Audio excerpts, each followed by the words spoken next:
Alhamdulillah, alhamdulillahilladzi nazzala al-Qur'ana hudan linnas wa bayyinatin minal huda wal furqan. Alhamdulillahil qail wa'tasimu bihablillahi jami'an wa la tafarraqu. Asyhadu an la ilaha illallah wa asyhadu anna Muhammadan abduhu wa rasuluh. Allahumma salli wa sallim ala sayyidina Muhammad wa ala alihi wa ashabihi ajma'in bi rahmatika ya arhamar rahimin. Ikhwatil iman rahimakumullah. Alhamdulillahi Rabbil Alamin. Kita panjatkan kehadirat ilahi Rabbi karena Allah Subhanahu wa taala masih memberikan demikian banyak kenikmatan ya kepada kita, terutama tentunya saja nikmat iman ya, nikmat Islam. Inilah nikmat terbesar yang Allah Subhanahu wa taala berikan kepada kita. Pada kesempatan kali ini kita akan melanjutkan pembahasan kita bab berikutnya. Setelah kemarin kita membahas ya hal yang konsep yang sangat penting terkait dengan terorisme ya atau al-irhab. Pada judul yang berikutnya ini, buku ini akan membahas al-hiwaru bainal adyan ya, dialog antar agama ya.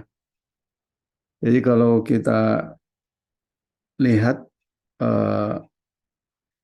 dialog antar agama ini dalam buku ini dimasukkan sebagai salah satu pemahaman-pemahaman yang berbahaya ya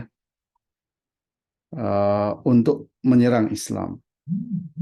Ya, mafahim khatirah li darbil Islam, dan bagian dari upaya untuk mengokohkan peradaban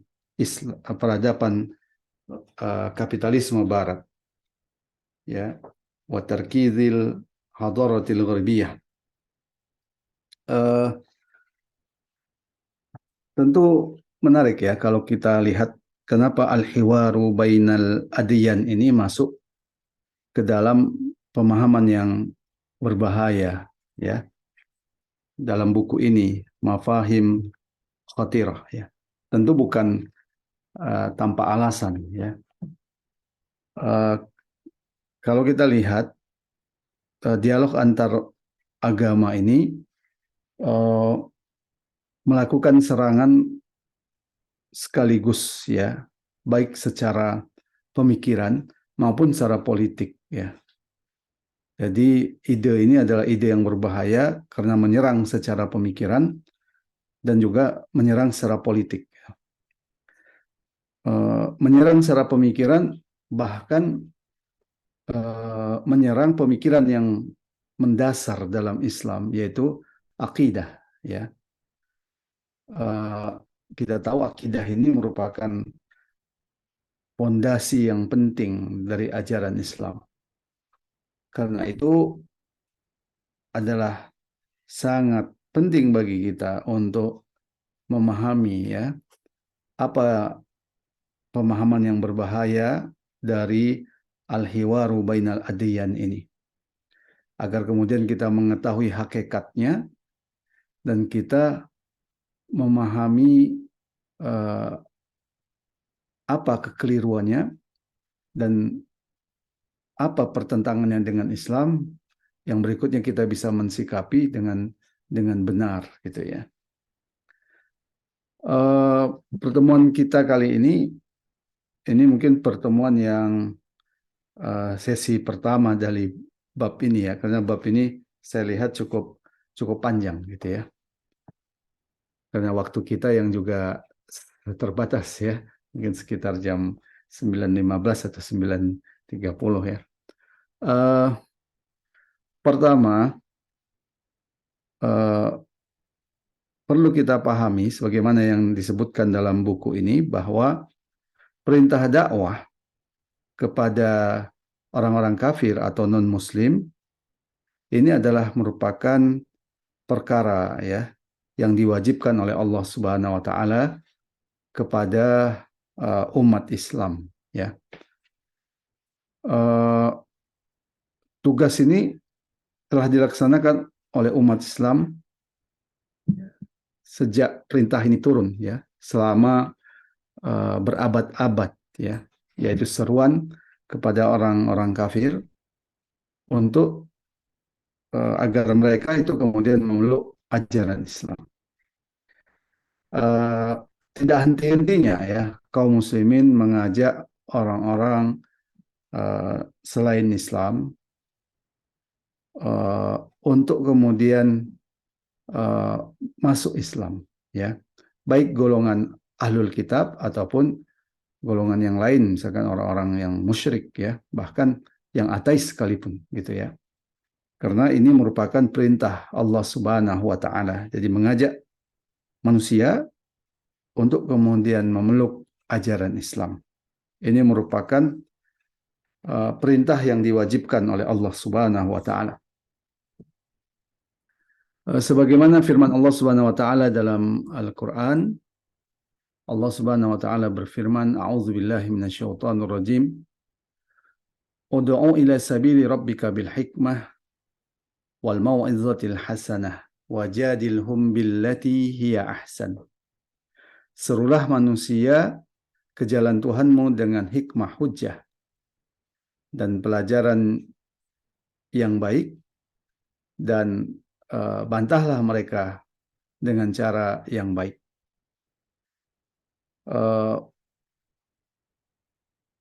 Hampir bisa disebut ya semua ulama atau sebagian besar ulama itu menjelaskan ayat ini adalah seruan ya untuk mengajak ke jalan Islam ya, mengajak ke jalan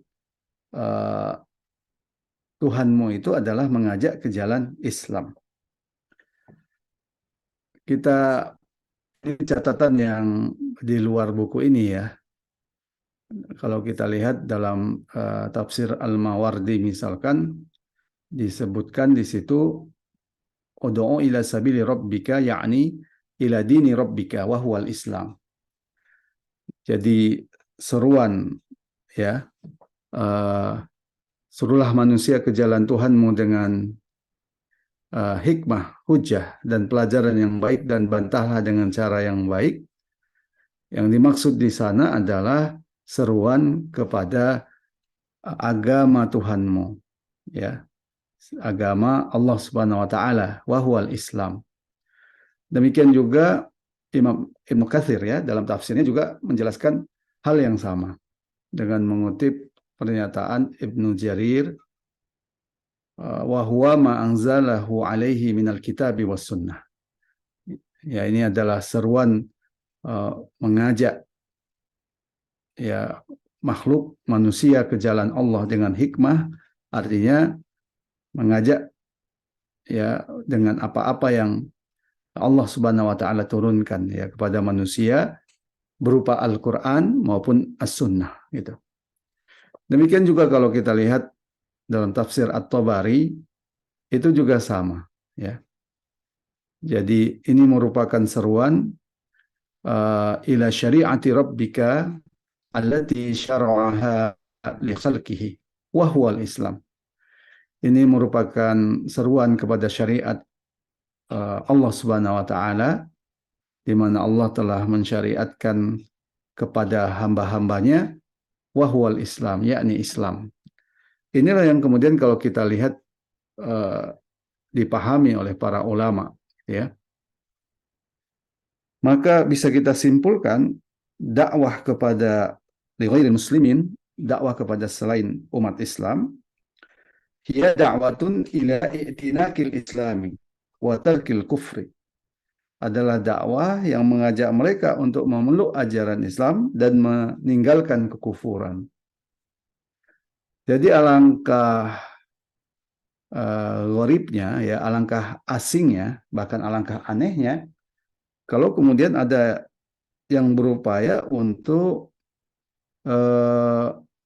mengaburkan ya perintah ini, ya, atau menghalangi untuk seruan uh, ke Islam ini, ya, dengan alasan akan menimbulkan apa yang mereka sebut sebagai perselisihan, pertentangan. Karena itu apalagi kemudian mereka mengatakan kebenarannya itu relatif, ya, kebenaran itu subjektif.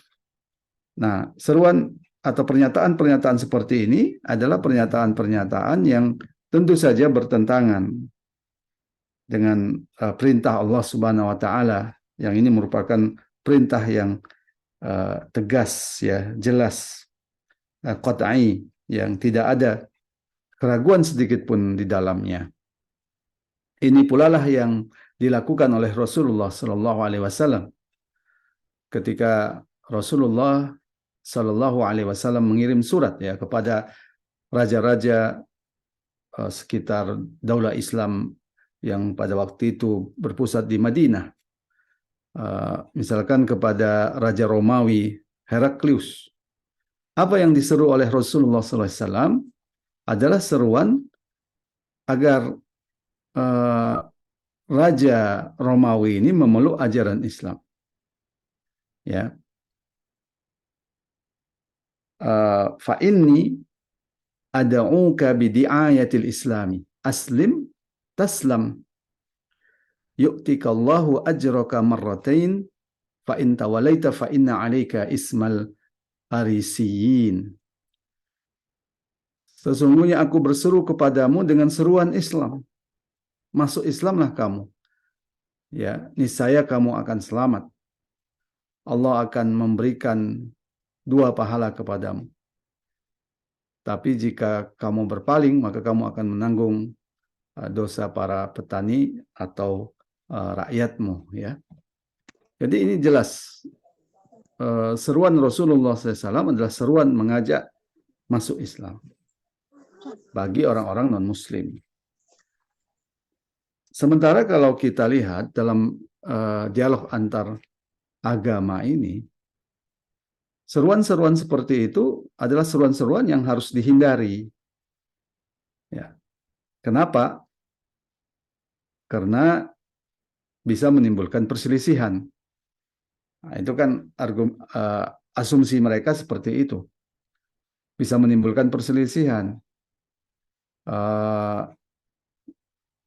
Apalagi tidak boleh ada satu pihak pun yang mengklaim kebenaran. Ya, tentu ini pandangan-pandangan yang bertentangan seperti yang tadi kita sampaikan, gitu ya.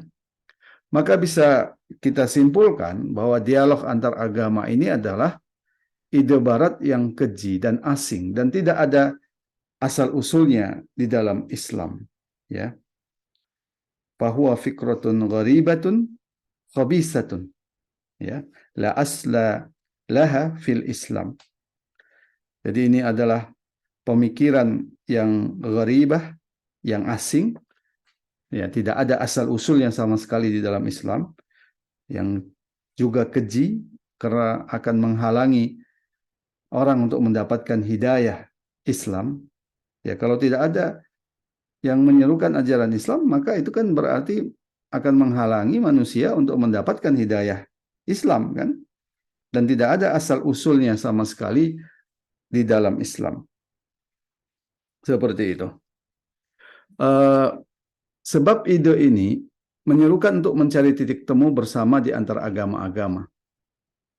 Bahkan ide ini menyerukan untuk membentuk semacam agama baru, ya, tanda kutip, ya, yang dibuat-buat, ya, sehingga kaum muslimin memeluknya sebagai alternatif dari agama Islam yang sebenarnya. Nah, tidak mengherankan kalau sebagian besar, ya, pengemban dari propaganda ini adalah orang-orang Barat, ya, yang kafir, ya, yang mereka memiliki maksud-maksud jahat kepada umat Islam.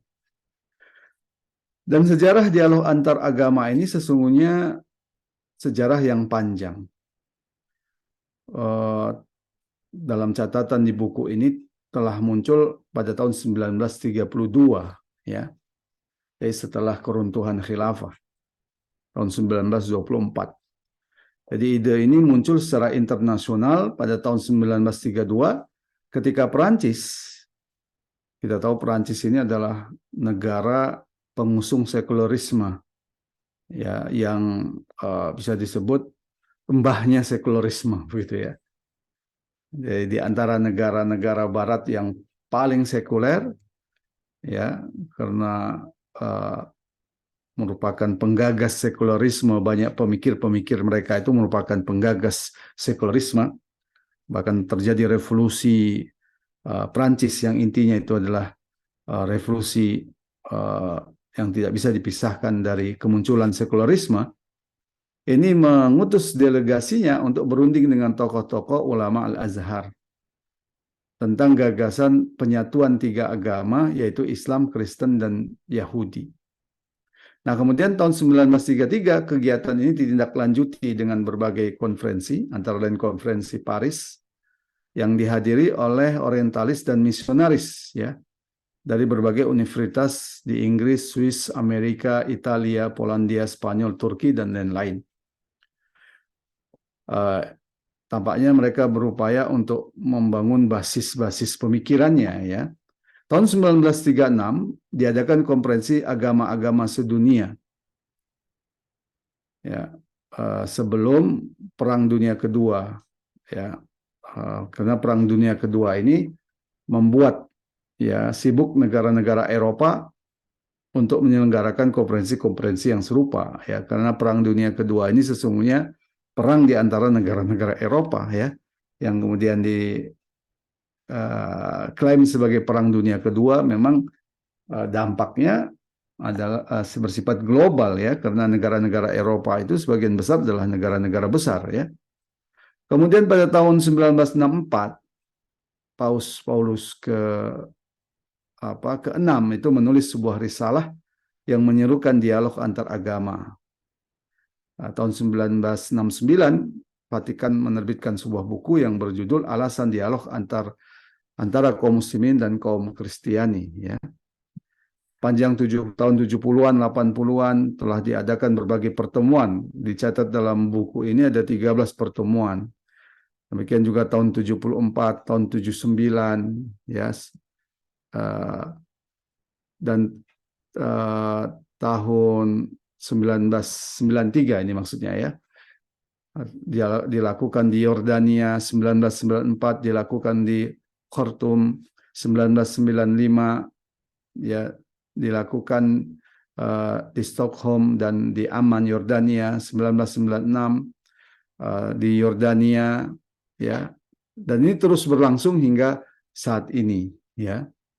Terakhir kalau kita lihat dilakukan di Bali, ya, bersamaan dengan pertemuan G20, ya, dibuat acara yang disebut dengan R20, ya, religion. Nah, apa yang kemudian menjadi justifikasi, ya, argumentasi-argumentasi yang dibangun untuk kemudian memunculkan gagasan ini? Ada faktor politik di dalamnya, antara lain kalau kita lihat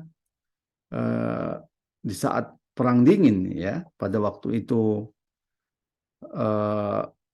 terjadi pertarungan antara negara-negara Barat yang menganut ideologi kapitalisme dengan negara-negara yang menganut ideologi komunisme yang dipimpin oleh Soviet, ya, dalam Cold War, dalam Perang Dingin.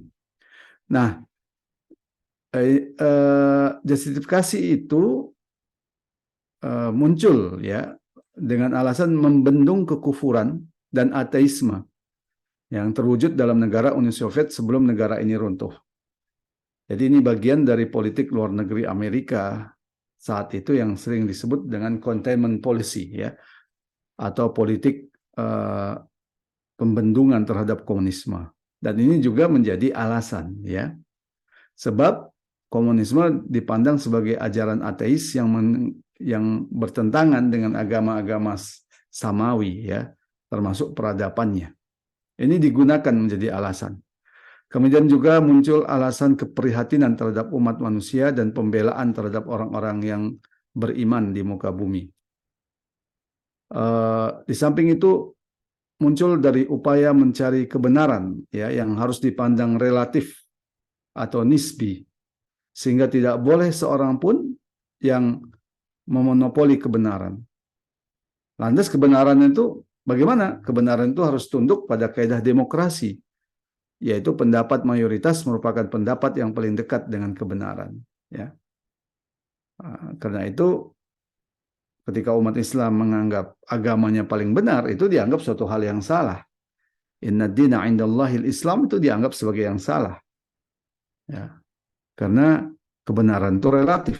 Ini dalam pandangan mereka. Ya, tentu cara pandang seperti ini adalah cara pandang yang tidak sesuai dengan akal manusia. Ya, dan jelas. Ya, ada kebenaran mutlak. Ya. Sebagai contoh misalkan apakah misalkan kalau kita pegang pensil ini ya, apakah ini pensil atau tidak? Ya, ini adalah suatu yang mutlak. Ya. Kebenaran tentang adanya Allah Subhanahu wa taala adalah perkara yang mutlak. Ya, karena dibangun atas dasar proses berpikir. Ketika ayat-ayat Al-Quran itu mengajak manusia untuk mengamati alam semesta, kan? Inna fi khalqis samawati wal ardi wa ikhtilafil laili wan nahari la ayatil liulil albab. Sesungguhnya dalam penciptaan langit dan bumi, pergantian malam dan siang terdapat tanda-tanda bagi orang yang berakal. Allah mengajak manusia untuk mengamati ciptaannya, ya, penciptaan langit dan bumi. Ya, secara rasional, akal sehat, siapapun akan mudah memahami bahwa setiap ada ciptaan pasti ada penciptanya. Begitu. Meja yang ada di depan saya ini pasti ada tukang mejanya. Ya, laptop yang ada di depan kita ini pasti ada yang membuatnya. Bagaimana juga begitu pula tentunya bumi beserta isinya ini tentu ada yang menciptakannya, yakni Allah Subhanahu wa taala. Jadi menegasikan keberadaan Allah itu suatu hal yang tidak masuk akal. Ini termasuk kebenaran mutlak, ya. Termasuk keteraturan. Ya, kalau kita lihat pergantian siang dan malam itu adalah suatu bentuk keteraturan. Kalau kita bicara adanya keteraturan, tentu ada yang mengaturnya. Tidak mungkin ada keteraturan tanpa ada yang mengaturnya. Bagaimana suhu mendidih pada suhu 100 derajat Celcius? Tentu ada yang mengaturnya. Bagaimana air mendidih pada suhu 100 derajat Celcius maksudnya? Jadi air ya itu akan mendidih pada suhu 100 derajat Celcius. Atau membeku ya di bawah suhu 0 derajat Celcius misalkan. Nah, karena itu air tidak mendidih seenaknya, ya. Nah, siapa yang menciptakan itu semua? Tentu ada yang membuat keteraturan itu, yakni Allah Subhanahu wa taala. Nah, itu kebenaran yang mutlak, ya. Jadi kalau ada orang mengatakan kebenaran itu relatif, nisbi, ya. Ini tentu adalah pandangan yang justru pandangan-pandangan yang tidak masuk akal, ya. Di sisi lain, mereka juga sebenarnya mengadopsi satu bentuk kebenaran, ya. Apa itu kebenaran mayoritas, gitu kan? Itu kan juga sebenarnya suatu klaim kebenaran, ya, dengan menggunakan kaidah demokrasi bahwa suara mayoritas itu adalah suara kebenaran. Justru hal itu suatu yang tidak masuk akal, ya. Kalau mendasarkan kebenaran itu pada suara mayoritas, begitu. Kita bisa bayangkan kalau di situ ada kumpulan-kumpulan pezina, ya, kalau kemudian ditanya bagaimana menurut mereka hukum zina, ya mereka akan mengatakan ya tidak ada masalah terhadap hal itu. Nah, ini tentu suatu hal yang justru tidak masuk akal. Nah, ada beberapa rekomendasi-rekomendasi penting dari berbagai konferensi tersebut. Ya, jadi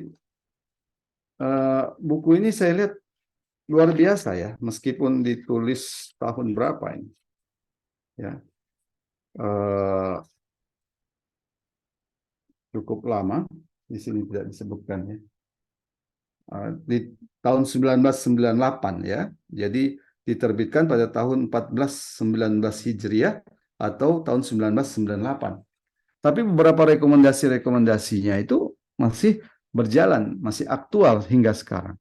Ya, misalkan apa rekomendasi dari berbagai konferensi tadi? Perlu dicari makna-makna baru dan dimensi-dimensi baru dari kata-kata kufur, ateis, syirik, iman, Islam, moderat, ekstrim, fundamentalisme, mungkin sekarang radikalisme dan sebagainya. Ya, ini juga kalau kita lihat uh, menjadi hal yang uh, penting saat sekarang ini ya.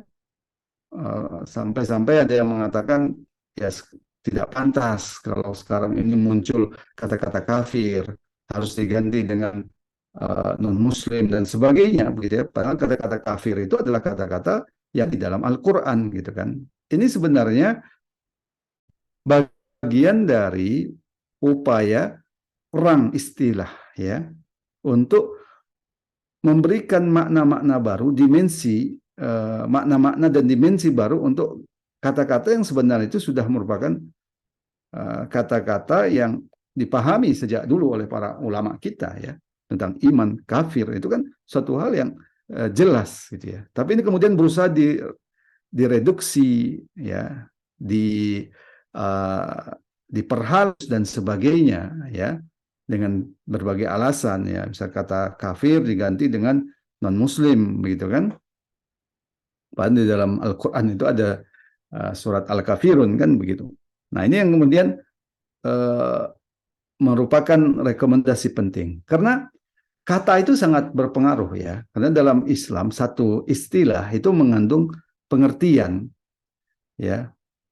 Dia mengandung pengertian syara'an ya, pengertian syariah. Yang itu kemudian berusaha direduksi, berusaha dikaburkan. Nah, di sanalah kemudian nanti celahnya untuk kemudian melakukan pengkaburan-pengkaburan keyakinan, pengkaburan-pengkaburan akidah, gitu ya. Ini dilakukan ya. Misalkan al-Islam ya direduksi maknanya itu sebatas perdamaian ya, sebatas itu ya. Tidak dipahami dalam makna syar'annya ya, bahwa Islam itu al-Islam itu adalah ajaran agama ya yang bersumber dari Allah Subhanahu wa taala, yang diturunkan oleh Allah Subhanahu wa taala dan merupakan risalah agama yang disampaikan oleh Rasulullah SAW kepada umat manusia gitu ya, untuk mengatur ya umat manusia. Nah, kemudian direduksi bahwa al-Islam itu secara bahasa, secara makna seolah-olah itu hanya perdamaian, keselamatan ya, seperti itu. Jadi reduksi-reduksi seperti ini adalah upaya untuk pengkaburan ya terhadap ajaran akidah Islam itu sendiri. Ada makna al-i'tidal ya. Demikian juga moderat, ekstrim. Nah, ini istilah-istilah yang berusaha dibangun ya. Sehingga nanti istilah-istilah ini kemudian menjadi standar gitu ya. Standar untuk menilai, bahkan menilai baik dan buruknya seseorang gitu. Ya, kalau dia ya tidak menganggap Islam sebagai agama satu-satunya agama yang benar, itu yang baik, maka disebut dia orang yang moderat, gitu kan? Sementara kalau ada seorang Muslim mengatakan satu-satunya agama yang benar adalah Islam, wah itu ekstrim ya. Jadi kata-kata ini setelah dibuat pemaknaannya dan dibuat dimensi-dimensi barunya, ya pemaknaan dan dimensi yang baru, itu kemudian dijadikan sebagai semacam standar untuk menilai yang perkara yang baik dan buruk gitu. Jadi bukan lagi merujuk kepada ajaran Islam, tapi telah menjadikan istilah atau kata ini sebagai rujukan apakah itu baik atau benar. Jadi kalau ada orang tua yang tidak ingin ya anaknya murtad misalkan, maka wah itu orang tua yang ekstrim.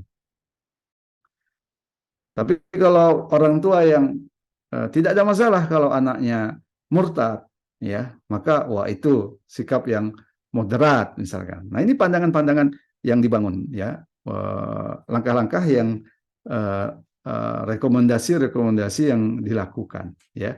Dan ini akan terus bergulir, ya. Termasuk pemaknaan kata jihad itu juga direduksi hanya sebatas bersungguh-sungguh, dihilangkan dari makna syar'annya, al-qitalu fi sabilillah, berperang di jalan Allah. Ya, demikian juga makna khilafah kan gitu.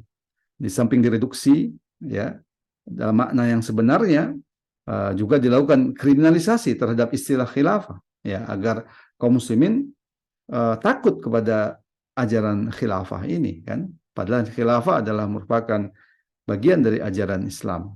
Nah, ini merupakan rekomendasi-rekomendasi yang penting.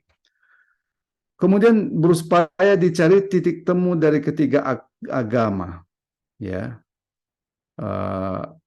baik itu meliputi aspek akidah, akhlak, dan budaya. Ya, dengan alasan bahwa semua ahlul kitab itu adalah sama-sama orang beriman yang menyembah Allah Subhanahu wa taala. Nah, ini jadikan sebagai alasan ya. Padahal kalau kita lihat adalah tidak sama antara mereka yang menyembah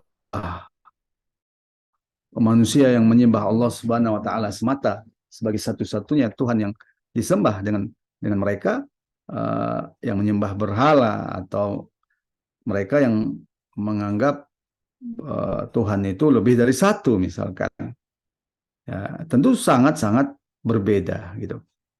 Di samping itu juga mereka berupaya menggagas ya adanya piagam bersama hak asasi manusia ya untuk memantapkan perdamaian dan hidup berdampingan secara damai di antara penganut agama-agama. Maka tidak mengherankan ya HAM ini menjadi bantalan pemikiran yang penting dalam dialog antar umat beragama ini. Karena dalam ide HAM itu ya ada yang disebut dengan al-hurriyatul aqidah, kebebasan berakidah, kebebasan beragama. Ini jadikan bantalan ya, bantalan pemikiran.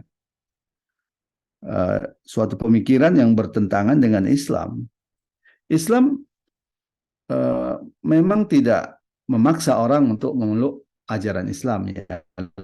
La ikraha fiddin. Seorang yang memeluk ajaran Islam itu haruslah benar-benar dari pikiran dan dari hatinya. Suatu pembenaran yang pasti ya, yang tidak ada keraguan sedikit pun di dalam hatinya. Dan itu tidak bisa dengan paksaan ya, tapi harus benar-benar lewat proses berpikir yang sesuai dengan fitrahnya ya. Itulah ajaran Islam. Tapi ketika seorang itu telah memeluk ajaran Islam, dia wajib terikat pada ajaran-ajaran Islam. Setelah dia memeluk ajaran Islam, setelah dia memeluk agama Islam, maka dia harus terikat pada seluruh ajaran-ajaran Islam. Dia tidak mengatakan, tidak boleh mengatakan, ya, tidak ada paksaan dalam agama ini, tidak boleh. Ya, justru ketika dia telah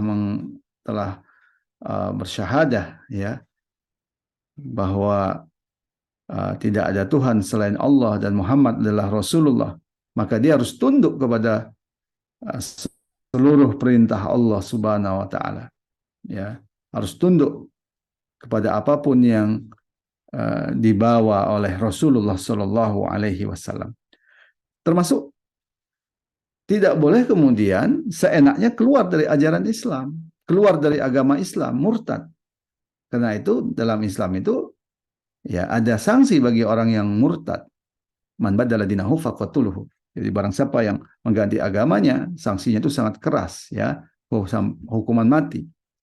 Nah, meskipun tentu diberikan ada proses di dalamnya, ada waktu ya di mana seorang itu diajak berdialog, berdiskusi, ditanya kenapa Anda murtad, apakah ada yang memaksa, adakah salah pemikiran dan seterusnya, dan diluruskan kalau dia itu salah pemikiran. Ya, karena apa? Karena kalau orang itu seenaknya keluar dari Islam, ya, ini bentuk penyepelean dari akidah Islam, penyepelean dari pondasi Islam, dan ini sangat berbahaya. Nah, karena itu piagam hak asasi manusia ini menjadi bantalan pemikiran. Itulah yang membuat kenapa uh, gagasan dialog antar umat beragama ini biasanya juga dikaitkan dengan piagam tentang hak asasi manusia. Dan itu juga biasanya dikaitkan dengan PBB misalkan ya. Jadi kalau kita lihat ini adalah suatu gerakan yang terstruktur ya, yang sistemik ya. Kemudian dilakukan berbagai cara untuk menghilangkan batas-batas prinsipil antar agama ya, dengan alasan untuk menghilangkan persepsi permusuhan. Karena itu dalam dialog antar beragama ini dihindari bicara tentang perbedaan yang mendasar di antar agama, tapi yang dicari itu adalah persamaan-persamaannya. Seperti itu. Demikian juga ada beberapa hal penting, keputusan-keputusan penting dari berbagai konferensi-konferensi tadi adalah rekonstruksi sejarah dan kurikulum pendidikan. Nah, ini tentu menarik ya. Kenapa perlu rekonstruksi sejarah? Karena sejarah itu akan membangun pola pikir. Ya, sejarah itu akan melegitimasi pola pikir, gitu ya. Maka harus direkonstruksi sejarah sedemikian rupa, termasuk kurikulum pendidikan. Ya, kenapa pendidikan? Kenapa kurikulumnya? Karena jantung dari pendidikan itu adalah kurikulumnya. Maka tidak mengherankan ide-ide seperti moderasi beragama, dialog antar umat beragama, itu berupaya dimasukkan dalam kurikulum pendidikan, gitu ya. Alasannya untuk menghilangkan apa yang disebut dengan kemarahan, kebencian, dan sebagainya. Ini retorika-retorika yang sering muncul, ya. Agama itu jangan membangkitkan kemarahan, agama itu jangan membangkitkan kebencian, gitu ya. Padahal marah dan benci itu sesungguhnya suatu hal yang pasti ada pada diri manusia. Yang terpenting dari marah dan benci, suka atau tidak suka, itu adalah meletakkannya pada tempat yang benar, dengan dasar yang benar. Ya, tentu sangat aneh kalau ada orang tidak benci ketika orang tuanya itu dihina, misalkan di depan mata dia. Ya, tentu sangat aneh kalau dia tidak marah ketika anak gadisnya misalkan dilecehkan di depan dia. Ya, jadi sebenarnya kemarahan, kebencian itu suatu hal yang natural pada diri manusia. Justru Islam itu menempatkan tempat yang benar, kapan kita harus marah, kapan kita harus benci, kepada siapa kita harus marah, kepada apa kita harus benci, dengan dasar yang benar, yaitu syariat Islam. Ya, kita harus benci kepada perbuatan-perbuatan maksiat. Kita harus benci kepada homoseksual misalkan, karena itu adalah hal yang maksiat. Kita harus benci kepada korupsi misalkan, karena itu adalah hal yang maksiat. Ya, bagaimana mungkin dikatakan dia seorang muslim yang sejati kalau dia mencintai penguasa yang zalim misalkan, penguasa yang menindas rakyatnya. Nah, jadi ada retorika-retorika yang sering dibangun seolah-olah bijak, sebenarnya itu berbahaya. Dengan mengatakan agama itu ya bukan untuk menimbulkan kebencian, agama itu bukan untuk menimbulkan kemarahan. Jadi kalau umat Islam kemudian marah, Rasulnya dihina, nah itu agama yang ekstrim, itu sikap yang ekstrim dan seterusnya, gitu ya. Nah, padahal Presiden Prancis, ya, ketika Presiden Brazil menyinggung tentang istrinya, yang dianggap menyinggung pelecehan terhadap istrinya, Presiden Prancis yang mengklaim sebagai sekuler sekalipun marah gitu ya. Jangan marah kalau Rasulnya dihina. Ini kan satu hal yang kontradiktif gitu ya. Kemudian disebutkan pengajaran agama itu harus bagian dari kajian humaniora gitu. Jadi metode kajian-kajian agama itu diubah, bukan dikaji sebagai suatu ajaran agama yang berbasis pada akidah Islam dan ada tuntutan untuk melaksanakan dan menerapkannya. Ya, tapi hanya sebatas ya, sebatas maklumat, sebatas informasi, sebatas itu saja. Jadi seolah-olah begitulah yang objektif gitu kan. Dengan basis-basis pandangan-pandangan yang humanistik misalkan. Sementara dalam Islam, ketika kita belajar tentang agama Islam, itu dasarnya itu adalah akidah. Nah, kenapa kita belajar ajaran Islam ini?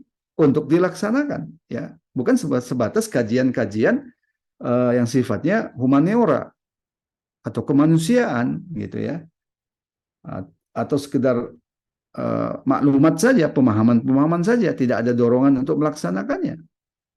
Nah, dan pendekatan-pendekatan seperti ini dimunculkan dalam pengajaran-pengajaran agama, gitu ya. Karena itu wajib dijauhkan beberapa pembahasan tertentu dalam akidah dan ibadah, ya, termasuk syariah tentunya, ya. Sampai ya di beberapa tempat, misalkan di beberapa negara di Timur Tengah misalkan, ayat-ayat yang kemudian dianggap dalam pandangan mereka ayat-ayat ekstrim yang mengklaim bahwa satu-satunya agama yang benar itu adalah Islam misalkan. Nah, itu harus kemudian direduksi. Nah, demikian juga ajaran yang menyinggung, dalam pandangan mereka menyinggung orang-orang Yahudi, entitas yang menjajah kaum muslimin, itu kemudian harus direduksi sampai seperti itu, ya. Termasuk ajaran-ajaran syariah, ya, seperti jihad fisabilillah misalkan, direduksi hanya sungguh-sungguh. Khilafah misalkan, itu direduksi hanya sebatas persoalan sejarah, ya, masuk dalam bab sejarah, yaitu semacam romantisme sejarah saja. Nah, tidak ada kewajiban kaum muslimin untuk menerapkannya, ya. Dihindarkan pembahasan-pembahasan khilafah, gitu kan. Kalaupun mau dibahas, dimasukkan dalam bab sejarah, bukan dimasukkan dalam bab fikih, ya. Padahal Nazbul Imam, Nazbul Khalifah, ya, ini sesungguhnya dalam Islam ini masuk dalam bab fikih, yaitu kewajiban untuk mengangkat khalifah, ya, masuk dalam bab fikih yang membahas tentang pemerintahan Islam. Nah, upaya rekonstruksi sejarah dan kurikulum ini dilakukan untuk itu. Kemudian dicari tema-tema yang mempersatukan, ya, dan ini yang kemudian ditonjolkan seperti keadilan, perdamaian, ya, persamaan, emansipasi wanita, hak asasi manusia, demokrasi, pluralisme, kebebasan, perdamaian dunia, hidup berdampingan, masyarakat madani. Ini istilah-istilah yang sering di blow up, ya. Yang menjadi masalah ketika istilah-istilah ini seperti tadi yang kita bahas, kemudian menjadi miqyasul a'mal, menjadi standar baik dan buruk. Mereka buat istilah eksklusif, inklusif misalkan. Dan kemudian mereka isi pemaknaannya. Mereka dominasi pemaknaannya. Bahwa eksklusif itu buruk, inklusif terbuka itu baik. Nah, kemudian kata ini digunakan sebagai standar untuk menilai kaum muslimin, bahkan untuk menilai ajaran Islam. Ajaran-ajaran Islam yang bertentangan dengan Barat disebut Islam eksklusif.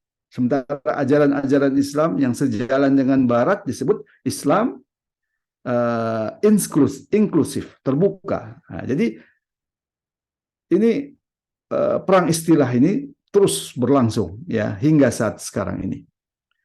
Nah, apa yang sebenarnya menjadi target-target mereka? Dalam buku ini disebutkan ada beberapa target. Pertama, menghalangi kembalinya Islam sebagai sebuah sistem kehidupan. Karena itu tidak mengherankan ya dalam dialog antar agama ini ya berupaya digoyahkan akidah umat termasuk keyakinan terhadap syariat Islam sebagai ajaran sistem kehidupan yang mengatur seluruh umat manusia ya. Ini tidak lain upaya untuk menghalangi kembalinya Islam dalam realita kehidupan sebagai sistem kehidupan yang menyeluruh. Kenapa?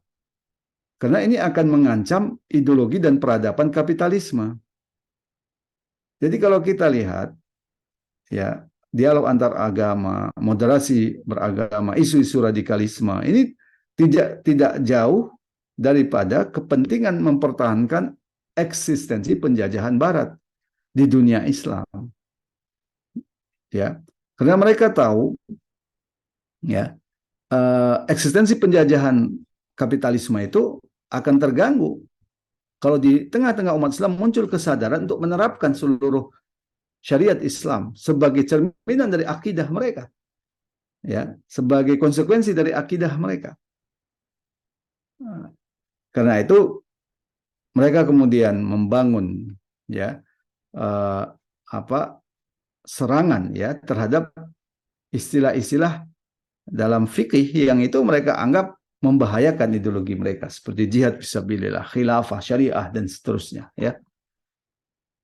Kemudian mereka berupaya mewarnai dunia ini dengan peradaban kapitalisme, terutama untuk wilayah-wilayah kaum muslimin. Jadi hal yang menarik kalau kita lihat bagaimana kebijakan Barat di negeri-negeri Islam itu bukan semata-mata pendekatan penjajahan dalam pengertian mengeksploitasi kekayaan alam negeri-negeri Islam. Tapi lebih jauh dari itu, mereka juga punya kepentingan untuk memformat ya pemikiran Islam dari umat Islam yang ada di negeri-negeri Islam. Karena negeri Islam ini adalah negeri di mana kaum muslimin memeluk agama Islam, ya. Dan selama umat Islam itu berpegang teguh pada ajaran Islam, maka kebijakan-kebijakan penjajahan mereka, kebijakan-kebijakan kapitalisme mereka itu akan terganggu, ya, atau terhalangi, ya. Sebagai contoh misalkan sederhana saja, misalkan tentang riba, misalkan. Betapa khawatirnya perbankan kapitalisme karena ketika di tengah umat Islam itu muncul kesadaran tentang haramnya riba. Ini dianggap sebagai suatu ancaman terhadap peradaban ekonomi kapitalisme yang berbasis riba. Ini salah satu contoh, gitu ya. Ketika ada yang mempertanyakan tentang pajak saja, wah, reaksinya langsung luar biasa, gitu ya. Bahkan memberikan serangan balik gitu ya. Kalau ada yang kalau rakyat tidak membayar pajak, maka BBM akan naik ya. Jadi seolah-olah ini negara mengancam rakyatnya begitu. Padahal kalau kita lihat yang salah itu adalah kebijakan pajak, ya kebijakan kapitalisme yang menjadikan pajak itu sebagai seolah-olah menjadi satu-satunya sumber pendapatan negara yang paling besar. Ya. Sisi lain membiarkan kekayaan alam dieksploitasi oleh perusahaan-perusahaan asing, dieksploitasi oleh individu-individu swasta. Padahal kekayaan-kekayaan alam dalam Islam yang itu merupakan pemilikan umum itu adalah milik rakyat. Tapi sekarang ini kalau kita lihat, seolah-olah pajak itu sebagai satu-satunya instrumen sumber pendapatan negara. Jadi ketika ada reaksi masyarakat, ya, di mana masyarakat melihat begitu tanda kutip semakin ketatnya pajak, ya, mulai dari besarannya sampai kepada bentuk-bentuk pajaknya, gitu ya, hampir semua kalau ada kemungkinan bisa dipajak, ya. Sisi lain mereka melihat bagaimana kehidupan, ya, pegawai-pegawai pajak yang bermewah-mewahan ya seperti pejabat pajak yang dipersoalkan ya awalnya mengklaim kekayaannya itu hanya sekitar 50 miliar ya. Ternyata setelah dilihat ya rekening-rekeningnya mencapai 500 miliar gitu ya. Kalau orang pajak itu pasti tahu itu permainan-permainannya gitu ya. Nah, karena itu di negeri-negeri Islam itu mereka tidak berhenti sebatas mengeksploitasi kekayaan alam, tapi juga merubah pemikiran umat Islam. Karena selama umat Islam itu tidak berubah pemikirannya, mereka tetap berpegang teguh pada Islam, ini akan menghalangi kelanggengan eksistensi penjajahan mereka. Maka Barat itu sangat khawatir ketika umat Islam itu mengkaitkan Islam dan politik. Sangat khawatir. Karena ketika Islam dikaitkan dengan politik itu mengancam eksistensi ideologi mereka, penjajahan mereka. Maka berbagai istilah mereka munculkan. Ya, ada istilah politik identitas gitu ya. Jadi kalau agama dikaitkan dengan politik, dimunculkan istilah politik identitas gitu ya. Sementara mereka sah-sah saja ya mengkaitkan politik dengan sekularisme. Ya. Padahal sekularisme itu adalah pemahaman yang justru berbahaya. Sementara politik kalau tidak dikaitkan dengan Islam, politik itu menjadi politik seperti yang sekarang ini, ya, politik tanpa nurani, politik yang untuk kepentingan para pemilik modal, politik yang menindas. Justru ketika Islam menjadi dasar dari pengaturan politik, ini akan memberikan kebaikan. Ya. Nah, targetnya itu ada apa? Menggantikan peradaban Islam sehingga Barat lebih mudah menghapus sakofah Islam dari benak kaum muslimin. Target ini diupayakan dengan menggoncang kepercayaan kaum muslimin terhadap sakofah Islam beserta sumber-sumber dan asas-asasnya. Ini menarik. Sumber-sumber dan asas-asasnya. Sampai sumber-sumbernya aja itu kemudian dimunculkan keraguan terhadap sumber-sumbernya, yakni Al-Quran dan As-Sunnah. Ya, bahkan membuat alternatif sumber-sumber hukum yang baru yang bukan berdasarkan pada Al-Quran dan As-Sunnah. Ya. Misalkan PBB misalkan dijadikan sumber hukum kan. Ini kan suatu perkara yang sangat bertentangan dengan Islam. Karena kalau kita bicara sumber hukum itu perkara yang prinsipil terkait dengan masdarul hukmi. Harus dibangun atas dasar dalil yang qat'iyah, dalil yang qat'i. Ya, maka dalam Islam itu sumber hukum itu Al-Quran dan As-Sunnah. Baru nanti kemudian diturunkan apa yang disebut dengan dalil-dalil hukum syara, ya Al-Quran, As-Sunnah, Ijma' Sahabat dan Qiyas. Gitu. Nah, tujuannya adalah mengeluarkan Islam dari medan pertarungan peradaban. Dengan mengosongkan Islam dari ciri khas terpenting yang membedakan dengan agama yang lain.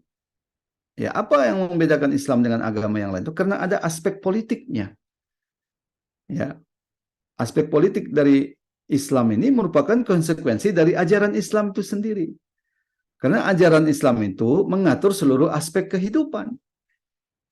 Sementara kalau kita bicara politik, itu berarti bicara pengaturan segala urusan-urusan umat manusia. Ri'ayatus su'unil ummah, dakhilian wa kharijian, litadbi' ahkamil Islam. Jadi politik itu tidak bisa dipisahkan dari ajaran Islam. Karena ajaran Islam itu sendiri mencakup seluruh aspek termasuk politik. Nah, itu yang kemudian ingin dicerabut ya. Silahkan ibadah mahdoh, tapi jangan kaitkan dengan politik. Nah, ini kan rekomendasi yang pernah juga disarankan oleh Snap Horgoronnya ya untuk kemudian menundukkan Aceh kan gitu. Ya. Dan aspek politik yang penting di dalam Islam itu adalah kewajiban menegakkan negara khilafah yang mengatur seluruh rakyat agar sesuai dengan hukum Islam dan mengemban risalah Islam ke seluruh penjuru dunia. Kemudian yang ketiga disebutkan ya apa tujuannya adalah memformat kepribadian baru ala kapitalisme. Jadi membentuk kepribadian muslim dengan format kepribadian baru. Ya, kepribadian yang jauh dari ajaran Islam sehingga tidak merasa bersalah bila meninggalkan kewajiban dan mengerjakan keharaman. Tidak pakai kerudung, tidak masalah, yang penting kan hatinya yang dikerudungi. Kan begitu. Ya. Uh, jadi minuman keras tidak apa-apa sedikit kok. Ini kan untuk pergaulan. Jadi sedikit demi sedikit ya, keyakinan terhadap akidah Islam dan ketikatan pada syariat Islam itu dijauhkan dari kaum muslimin. Apalagi itu dikriminalisasi. Anak-anak sekolah yang rajin ikut rohis itu dianggap radikal. Hati-hati. Ya, orang tuanya takut anak-anaknya aktif di rohis. Ketika anak-anaknya tidak aktif di rohis, anak-anaknya aktif di nightclub gitu kan, atau di geng motor gitu. Nah, apa yang terjadi? Luar biasa ya sekarang ini kalau kita lihat. Di Jawa Timur saja ada 15.000 yang minta dispensasi nikah, ya, yang tidak masuk dalam batas umur pernikahan, ya. Banyak diantaranya adalah murid-murid sekolah dan 80% diantaranya itu adalah karena hamil. Nah, hamil itu kan kenapa ya? Karena budaya liberal itu kan, itu dianggap biasa, ya. Dan ini reduksi-reduksi istilah ini juga luar biasa kalau kita lihat. Dulu ketika kecil itu kalau kita lihat, ya, ketika menyebut wanita yang tidak benar, yang menjual dirinya itu, ya, ada istilah, ya, istilah yang sangat keras, ya, kita nggak enak juga menyebutnya gitu ya. Kemudian direduksi istilah itu, direduksi menjadi pelacur gitu ya. Nah, ini kan agak agak ringan lah gitu. Kemudian direduksi lebih ringan lagi, dari pelacur menjadi WTS, wanita tuna susila. Jadi mirip dengan wanita tunarunggu, ya,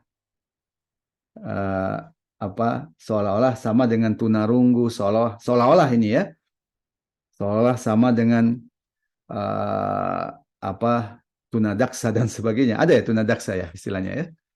Uh, Jadi ini tuna susila, dia tidak memiliki susila, sebatas susila saja. Padahal perzinahan itu adalah kemaksiatan yang besar. Sekarang ini direduksi lagi istilahnya menjadi PSK, kan gitu, pekerja seksual komersial, kan gitu. Oh, itu berarti kerjaan komersial, karena itu harus dilindungi oleh negara. Itu kita lihat bagaimana dari satu kata itu direduksi sedemikian rupa.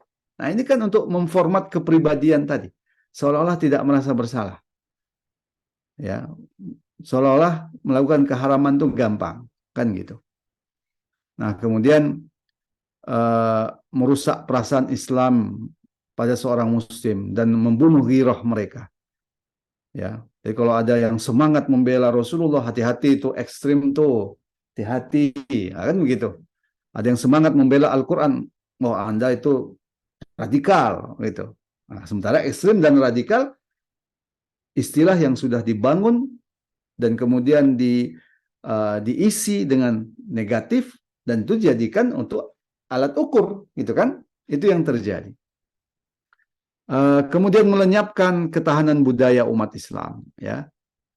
Nah, siapa yang kemudian melakukan ini adalah tentu negara-negara imperialis dengan memanfaatkan penguasa-penguasa yang menjadi agen-agen mereka, ya. Nah, sebagai penutup dari sesi pertama ini terkait dengan bab ini, ya, kita harus memperhatikan bagaimana firman Allah Subhanahu wa taala. Ini seharusnya menjadi pegangan bagi siapapun yang ikut terlibat, ya, dalam upaya-upaya untuk menghancurkan akidah umat Islam. Mereka harus tahu siapa yang menjadi musuh mereka. Wala yazaluna yuqatilunakum hatta yaruddukum an dinikum in istata'u. Mereka tidak henti-hentinya memerangi kalian sampai mereka dapat mengembalikan kalian dari agama kalian kepada kekafiran seandainya mereka mampu. Demikian juga dalam surat Al-Baqarah ayat 120, ya. Orang-orang Yahudi dan Nasrani tidak akan senang kepadamu hingga kamu mengikuti agama mereka. Nah, jadi kita simpulkan, ya, untuk sesi pertama ini tidak ada titik temu Islam dan kapitalisme. Tidak ada titik temu antara iman dan kekufuran. Tidak ada kompromi. Yang harus dilakukan oleh umat Islam itu bukan mengkompromikan antara iman dan kekufuran, antara ideologi Islam dan ideologi kapitalisme. Yang harus dilakukan oleh umat Islam adalah berdakwah, mengajak ke jalan Islam, sira'ul fikr, pergolakan pemikiran, menjelaskan kebatilan pemikiran-pemikiran kapitalisme, menjelaskan tentang pertentangan dengan Islam, dan menjelaskan bagaimana hakikatnya ajaran Islam itu. Ya, saya kira itu dulu ya. Pada pertemuan ini sudah jam 9 lewat ya. Memang bab ini sangat panjang karena saya lihat ini menjadi titik perhatian yang juga sangat penting dalam buku ini. Baik, demikian dulu. Oke. Alhamdulillah Bapak Ibu jamaah sekalian, untuk sesi malam ini ya, sesi malam ini kita cukupkan karena memang tadi baru disampaikan oleh Ustaz Farid kita bahwa ada 2 sesi nantinya berkaitan dengan bab dialog antara agama ini. Nah, yang perlu kita jadikan catatan bahwa dialog antar agama ini adalah ide atau gagasan yang direncanakan oleh kapitalis ya ataupun kaum kafir dengan tujuan dikhawatirkan Islam itu menjadi penghalang bagi eksistensi mereka ya. Karena tadi diulang di penghujung dan selanjutnya ada catatan bahwa kapitalis merasa terganggu, bahwa kalau Islam masih eksis ini bisa mempengaruhi posisi kepemimpinan mereka di dunia. Jadi bukan hanya aspek dialognya antara agama baik dengan 3 agama samawi, tapi juga ada aspek politik yang disampaikan. Bahkan lebih cenderung kepada aspek politiknya daripada dialog antar agama ini. Baik Bapak Ibu jamaah sekalian, jika ada yang ingin ditanyakan berkaitan dengan sesi kita malam hari ini, kita nanti langsung bertanya, langsung raise hand saja, bertanya langsung kepada Ustaz, ataupun dengan cara Bapak Ibu mengirimkan pertanyaannya melalui kolom chat. Nanti akan kami bacakan pertanyaan yang ingin ditanyakan. Monggo Bapak Ibu jika ada yang bertanya, sesi tanya jawabnya sudah kita buka ya. Jadi Ustaz, sembari menunggu nih Ustaz, ya sembari menunggu bahwa apakah dialog antar agama yang digagas oleh Barat sejauh ini mencari persamaan agama-agama samawi Islam, Nasrani, kemudian Yahudi. Seakan-akan ini kan memang agak sulit untuk mendudukkan ketiga agama. Bagaimana kita lihat kasus di Palestina misalnya, ini kan sangat cenderung konflik agama jadinya kan, meskipun ada yang mencoba mengatakan itu bukan konflik agama. Seakan-akan dialog antar agama ini sesuatu yang juga agak sulit untuk dijalankan. Kemudian muncul lagi ada moderasi agama nih, Pak. Nah, apakah memang sudah semacam upaya Barat saking semangatnya mereka untuk membantu? Ini gimana, Pak?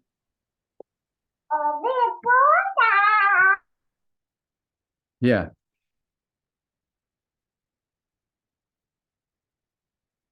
Gimana itu, Pak? Ya.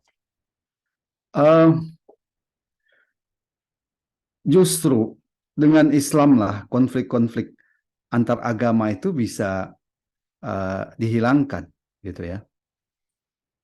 Kenapa? Karena pertama Islam itu kan mengajak seorang itu untuk memeluk agama Islam itu dengan cara pemikiran, gitu ya, dengan tidak ada paksaan. Nah, la ikraha fid din. Nah, karena itu konflik karena agama akibat paksaan itu nggak akan muncul. Kalau kita lihat kan konflik agama itu antara lain bisa muncul karena ada pemaksaan orang untuk berkeyakinan berdasarkan agamanya. Islam justru tidak, ya, karena Islam melarang kita untuk memaksakan ajaran, memaksa orang untuk memeluk ajaran Islam. La ikraha fiddin. Itu hal yang menarik, ya. Eh, namun Islam tentu ingin masyarakat itu menjadi masyarakat yang baik juga, ya. Bagaimana agar masyarakat itu menjadi masyarakat yang baik? Itu tidak akan mungkin muncul kecuali diatur berdasarkan syariat Islam. Bagaimana ekonominya supaya sejahtera berdasarkan syariat Islam? Bagaimana hukumnya agar tegak, ada keadilan hukum, ada kejelasan hukum, itu berdasarkan syariat Islam. Bagaimana agar kebutuhan-kebutuhan pokok rakyat bisa terpenuhi, itu berdasarkan ajaran Islam. Nah, karena itu, meskipun Islam tidak memaksa untuk memeluk ajaran Islam, dalam Islam itu ada kewajiban untuk menerapkan seluruh aturan Islam dalam negara, agar kemudian kehidupan masyarakat itu menjadi kehidupan yang baik, tanpa melihat agamanya. Bisa ya dipahami, ya? Tanpa melihat agamanya. Misalkan kebijakan negara menjamin kebutuhan pokok, sandang, pangan, papan rakyat, misalkan. Itu nggak dilihat apakah dia muslim atau non-muslim. Yang menjadi bagian dari warga negara akan mendapatkan hak-haknya itu. Pendidikan gratis, kesehatan gratis. Bisnis juga dibangun atas dasar syariat Islam, yang dibangun atas dasar kejelasan, kejujuran, tidak ada eksploitatif, tidak ada penindasan di dalamnya, tidak ada kecurangan di dalamnya. Ini berlaku bagi muslim dan non-muslim. Nah, karena itu tidak akan muncul, ya, apa yang disebut dengan konflik antar agama karena adanya pemeluk agama tertentu yang merasa tersingkirkan, yang merasa hak-hak mereka sebagai manusia itu tidak terpenuhi. Karena justru Islam itu memenuhi kebutuhan-kebutuhan pokok orang-orang selain Islam. Nah, karena itulah dalam Islam itu ada konsepsi ahlul zimmah. Ini menarik. Ahlul zimmah itu mereka tidak tetap pada agamanya, bahkan mereka boleh beribadah menurut keyakinan agama mereka, tapi mereka harus tunduk kepada ajaran Islam dalam pengaturan urusan masyarakat. Karena tidak mungkin masyarakat itu baik kecuali dengan mengaturnya berdasarkan syariat Islam.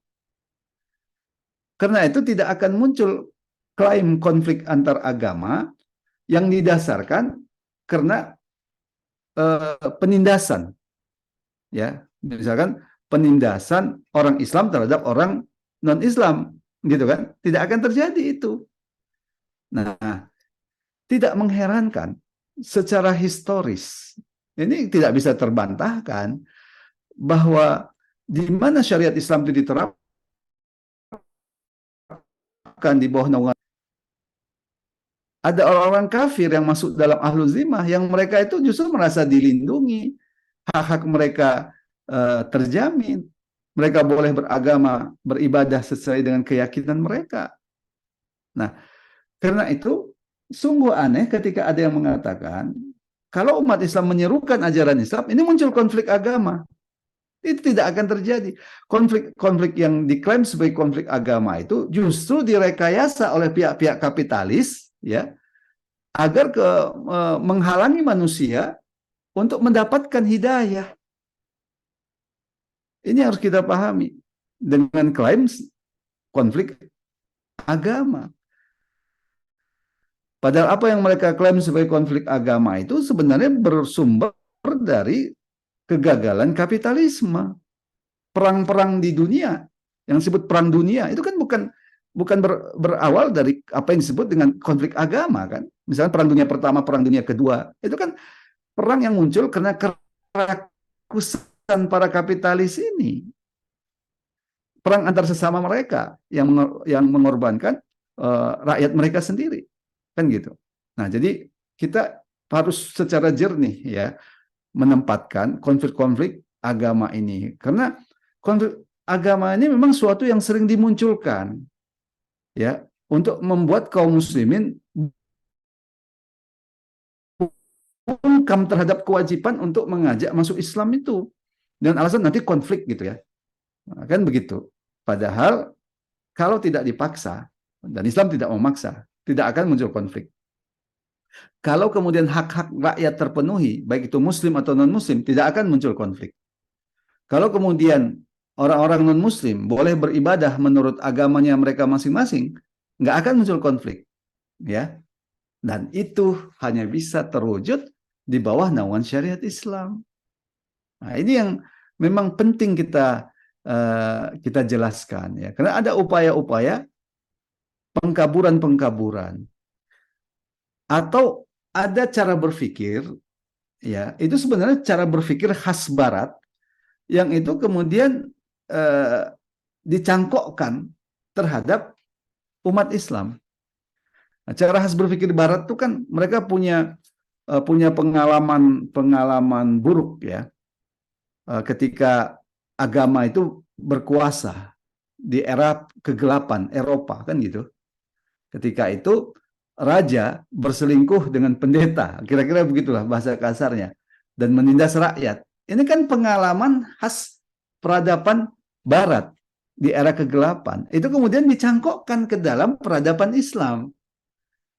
Dan kemudian dibangun argumentasi bahwa kalau agama bersatu dengan politik, akan muncul peradaban kegelapan di Barat. Kan gitu, seperti yang terjadi di Barat. Itu kan mencangkokkan peradaban mereka, sejarah peradaban mereka terhadap peradaban Islam. Padahal dalam Islam justru ketika Islam dikaitkan dengan politik, maka pengurusan-urusan rakyat itu akan diatur berdasarkan syariat Islam. Dan itu akan membawa rahmatan lil alamin. Nah, kira-kira gitu yang bisa saya jelaskan tentang istilah khawatir konflik itu ya. Ya, alhamdulillah. Saya ini ada pertanyaan, mudah-mudahan ya mungkin ini pertanyaan penutup Ustaz dari Ibu Hari Izzah Ponorogo Ustaz.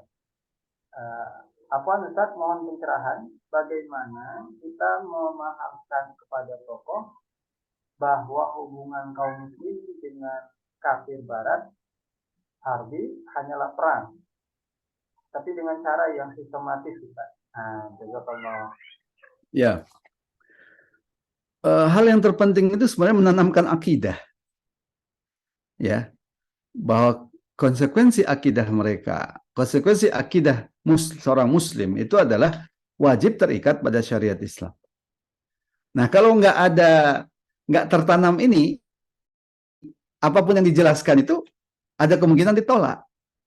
Walaupun kita sudah bicara secara sistematis, ya, bagaimana syariat Islam itu, bagaimana kebaikannya. Tapi kalau akidahnya itu nggak tertanam, gitu ya, bahwa konsekuensi keimanannya itu adalah wajib terikat pada syariat Islam. Termasuk meyakini bahwa syariat Islam itu ya akan memberikan kebaikan pada umat manusia. Tidak ada celah sedikit pun dari syariat Islam itu yang akan membahayakan manusia. Nah, kalau sudah tertanam akidah ini, maka kita bisa jelaskan masalah syariah itu, masalah hukum itu. Kan gitu. Bahwa dalam Islam ya ada yang disebut sebagai apa yang disebut dengan hubungan antar negara ya. Secara umum dalam Islam itu ada yang disebut dengan darul kufur, ada yang disebut dengan darul Islam, gitu kan? Darul Islam itu adalah masyarakat yang diterapkan syariat Islam di tengah masyarakat itu dan keamanannya di tangan kaum muslimin. Ya, sementara darul kufur tidak diterapkannya syariat Islam dan keamanannya atau keamanannya tidak di tangan kaum muslimin. Tapi ini terkait dengan status negaranya ya. Bukan berarti ketika ada istilah darul kufur, orang-orang Islam yang ada di sana jadi kafir. Enggak, ini masalah status kenegaraan gitu. Ini yang perlu diperhatikan. Nah, nanti dalam lebih detail lagi, ada interaksi ya antara Darul Kufur dan Darul Islam ini. Di situ ada istilah muhariban fi'lan, ada muhariban hukman, ya, ada kafir muahid, ya. Uh, uh, dan status jadi prinsipnya uh, siapapun yang memerangi kaum muslimin maka statusnya itu muhariban fi'lan gitu ya, seperti Amerika, Inggris, Cina, itu muhariban fi'lan, statusnya itu perang karena mereka memerangi kaum muslimin. Kan aneh gitu ya, mereka memerangi kita, kita menetapkan status damai sementara mereka menindas. Gimana kita mengatakan kita hubungan kita dengan Israel damai misalkan ya, sementara mereka menduduki kaum muslimin, menyerang kaum muslimin, membunuh kaum muslimin. Di mana damainya? Kan gitu. Maka masuk akal, logis gitu. Kalau statusnya muhariban fi'lan, dia memerangi kaum muslimin, tidak ada hubungan lain kecuali perang. Ya. Selama mereka masih memerangi kaum muslimin, maka tidak boleh ada hubungan diplomatik, tidak boleh ada hubungan ekonomi, tidak boleh ada hubungan pendidikan dan sebagainya, karena statusnya itu mereka memerangi. Kalau ada orang memerangi kita, apa yang harus kita lakukan? Ya melawan dengan perang juga kan? Kan seperti itu. Nah, itulah posisinya. Nah, muhariban fi'lan ini bisa berubah statusnya itu kalau mereka menghentikan peperangan terhadap kaum muslimin, maka statusnya menjadi muhariban hukman ya. Nah, dalam status posisi muhariban hukman ya bisa berubah lagi kalau ada perjanjian dengan negara. Jadi menjadi istilahnya kafir muahid. Nah, maka hubungannya itu adalah hubungan berdasarkan perjanjian-perjanjian itu. Meskipun perjanjian itu tidak boleh terus-menerus ya. Sifatnya itu temporer ya, tidak bisa terus-menerus ya. Jadi sebenarnya ini justru ajaran Islam itu masuk akal. Sekarang kita bicara dialog perdamaian antara Islam dan Yahudi. Sementara Yahudinya menindas kita. Di mana damainya? Ya, di mana damainya? Ada perampok masuk ke rumah kita, nauzubillah, dia menduduki rumah kita, ya ada 3 kamar, ya kita hanya disisakan di kamar kecil, gitu kan? Dan kemudian dia mengajukan perdamaian, ayo kita damai, tapi dia masih merampok di dalamnya. Perdamaian apa itu? Kan gitu, itu kan nggak masuk akal. Sementara tangan mereka itu masih berlumuran darah kaum muslimin. Di mana letak perdamaiannya? Nah, ini yang kita perlu jelaskan ya. Tapi sekali lagi ini memang penjelasan yang basisnya itu harus akidah. Kalau tidak itu sulit ya. Sulit sekali. Kalau sudah akidah itu kan kita tinggal mengkaji ya, apakah dalilnya ini kuat atau lemah, kan tinggal begitu ya. Atau apa fikihnya ini tepat atau tidak gitu. Tapi landasannya itu tetap sama, Islam. Itu yang penting ya. Saya kira begitu, Ustaz. Ya, alhamdulillah.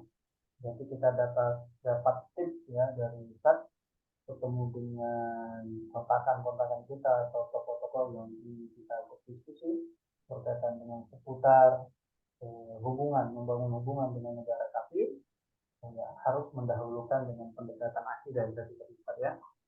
Alhamdulillah ini sudah masuk 19.30 Ustaz, dan ada satu pertanyaan lagi yang memang belum dijawab, tapi ini kita pending aja Ustaz untuk jawab minggu depan atau gimana Ustaz?